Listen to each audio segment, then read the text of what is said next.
जन्मसिद्ध हक्क आहे आणि तो मी मिळवणारच, ही गर्जना करणारे लोकमान्य बाळ गंगाधर टिळक. राष्ट्रीय अस्मिता जागृत करण्यासाठी टिळकांना एक प्रेरणास्रोत हवा होता.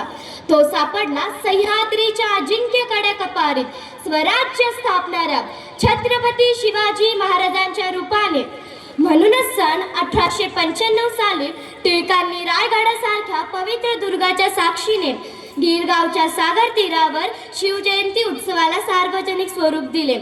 घराघरात बंदिस्त असलेला तो शिवजन्मोत्सव त्यांनी चौकात आणला.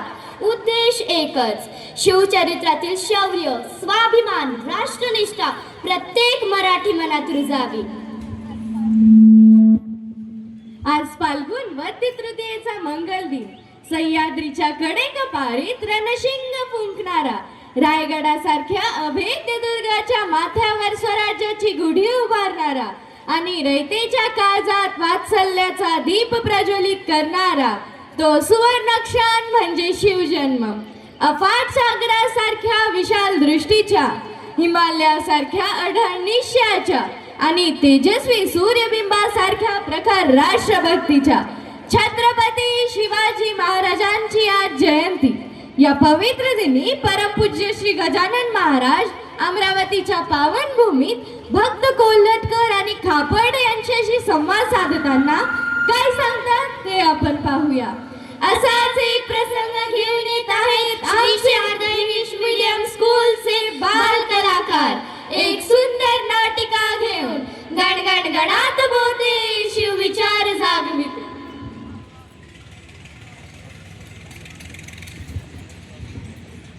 गणात बोलते गण गण गणा.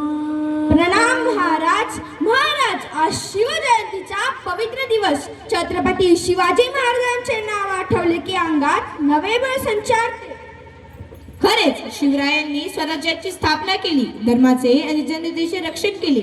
आपल्याला त्यांच्या जीवनातून धैर्य, शौर्य आणि न्याय शिकायला मिळतो. बाळांनो, शिवराय फक्त तलवारीचेच नव्हे तर सदाचार, संयम, करुणा आणि प्रजेवरील प्रेमाचे प्रतीक होते. त्यांच्या जीवनातील प्रत्येक कृतीत राष्ट्रप्रेम होते.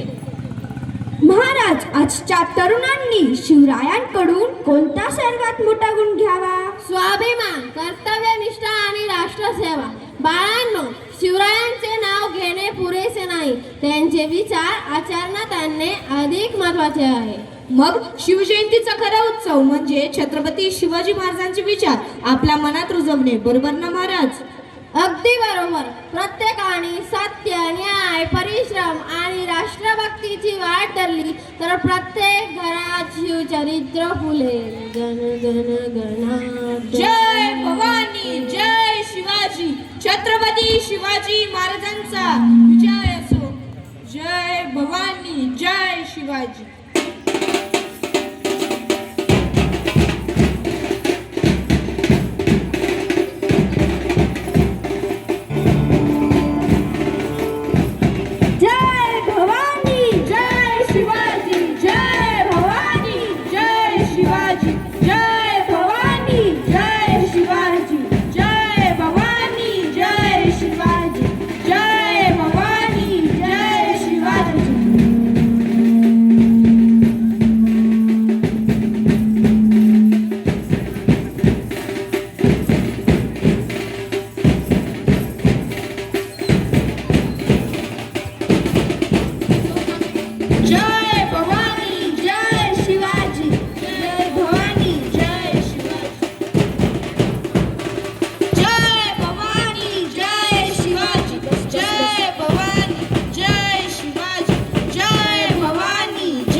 बांधवांनो, छत्रपती शिवाजी महाराजांनी हे स्वराज्य त्यांच्या तलवारीच्या बळावर नव्हे तर ते जनतेच्या विश्वास, धैर्य आणि संघटनेच्या सामर्थ्यावर उभे केले. सत्तेच्या जोखडाखाली जगणे हे आपल्या स्वाभिमानाला शोभत नाही. जोपर्यंत आपण जात पंथ भाषा हे मतभेद विसरून एकजुटीने उभे राहत नाही तोपर्यंत आपलं स्वराज्याचं स्वप्न साकार होणार नाही. शिवजयंती हा केवळ उत्सव नाही, ती स्वाभिमान जागवणारी प्रेरणा आहे. अन्यायाविरुद्ध उभे राहा, सत्याचा संघर्ष करा आणि लक्षात ठेवा, स्वराज्य हा माझा जन्मसिद्ध अधिकार आहे आणि तो मी मिळवणारच. हा नारा प्रत्येक भारतीयाच्या हृदयात अखंड घुमला पाहिजे.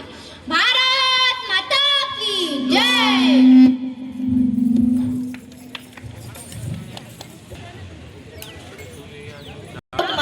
लोकमान्य सभेची सर्व तयारी पूर्ण झाली आहे. बाहेर हजारो लोक आपल्याला पाहण्यासाठी आपले विचार ऐकण्यासाठी आतुर आहेत. पण आपल्या चेहऱ्यावर मला काहीशी चिंता का दिसते?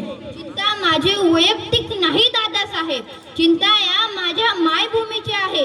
इंग्रज सरकार दिवसेंदिवस जुलूम आणि अत्याचार वाढवत चाललंय. जनतेमध्ये देशप्रेमीची ठिणगी तर पडली, पण त्याला वनव्याचं रूप यायला हवं.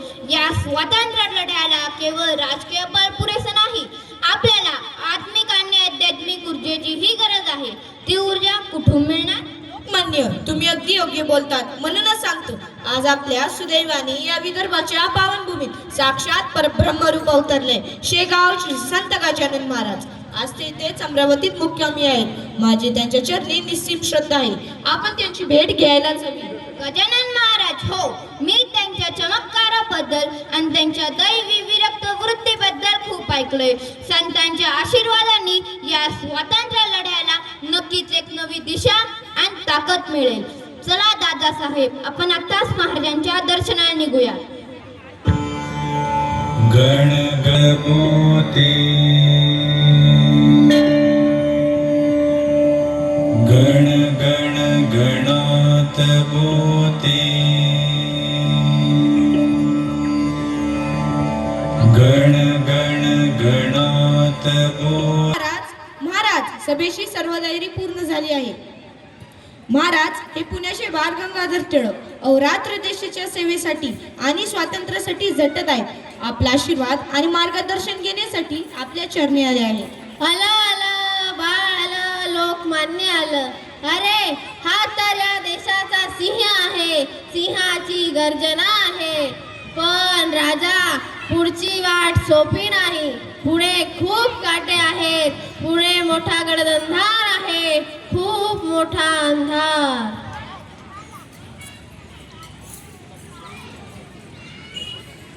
महाराज, मी देशाच्या स्वातंत्र्यासाठी कुठल्याही अंधाराला, संकटाला किंवा मृत्यूलाही सामोरे जाण्याची माझी तयारी आहे.